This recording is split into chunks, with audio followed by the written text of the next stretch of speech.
When you think of Canada, you probably think of the Mounties, that iconic red uniform, the whole deal. They're this legendary, all-in-one police force. So it makes you wonder, what's the American version? You might jump straight to the FBI, but believe me, the real answer is way more interesting and tells you a lot about both countries. So let's ask it straight up. What is the American equivalent of the Royal Canadian Mounted Police? It feels like it should have a simple one-word answer, but as you're about to find out, it's not nearly that straightforward. Here's the thing.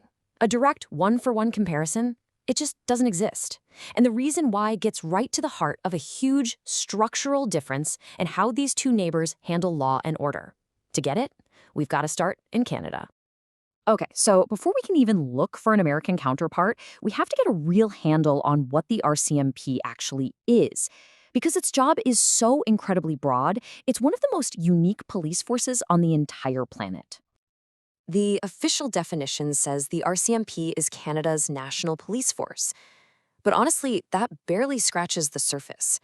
What's wild is that they're a single organization that operates on three totally different levels of government. And this is where it gets really interesting. The RCMP isn't just a federal agency investigating national crimes. They also act as the provincial police for a lot of provinces, kind of like a state police force. And on top of that, they're the local cops, the municipal police, in hundreds and hundreds of smaller towns and communities. So just let that sink in for a second. Federal investigations, provincial patrols, and local community policing, all handled by one single organization under one central command.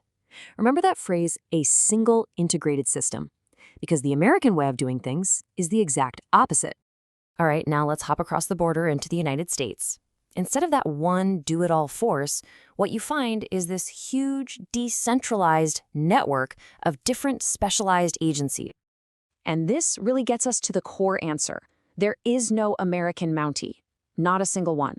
No U.S. agency has a mandate that covers federal, state, and local policing.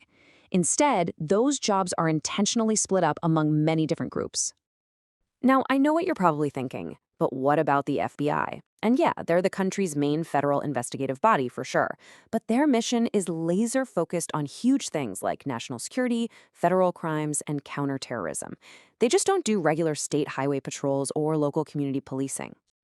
So you've got these two very different models, but they're both working toward the same mission, keeping people safe. It's when you put them side by side that you can really see how differently they divide up the work. This chart just lays it all out perfectly. Look at any single RCMP job. For example, national security investigations. In the US, that's a job for the FBI and Homeland Security. What about federal law enforcement? Well, that's the FBI, plus the DEA, the US Marshals, and a bunch of others.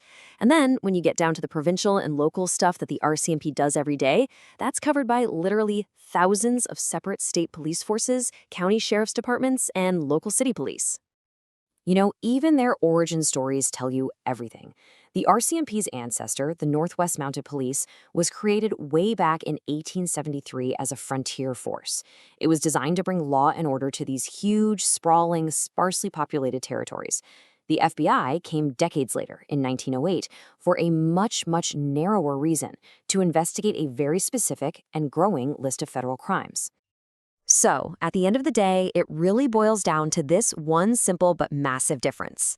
Canada has a single integrated system that can scale up or down to meet different needs. The United States has a decentralized network of specialized agencies where each one is built for a very specific purpose. And understanding that key difference really helps you appreciate just how unique the Royal Canadian Mounted Police are, not just compared to the US, but really compared to almost any police force in the world. Now, it's also worth clearing up a couple of common myths people have. First, the RCMP is not Canada's only police force. Big cities like Toronto and some provinces like Ontario have their own independent police. And on the flip side, the FBI doesn't handle every serious crime in the US, not by a long shot. The huge majority of crimes are actually handled by state and local police. So if you're going to take away just one thing, let it be this. While an agency like the FBI is an incredibly powerful investigative force, it's the RCMP's deep, day-in, day-out role in community policing that truly makes it different. That's the one piece of the puzzle that has no single American equivalent. And that kind of leaves us with a bigger question to chew on, doesn't it? If the way a country decides to police itself reflects its own unique history, its geography, its values, then what does this comparison, the integrated Canadian system versus the specialized American network, really tell us about these two great nations? Something to think about.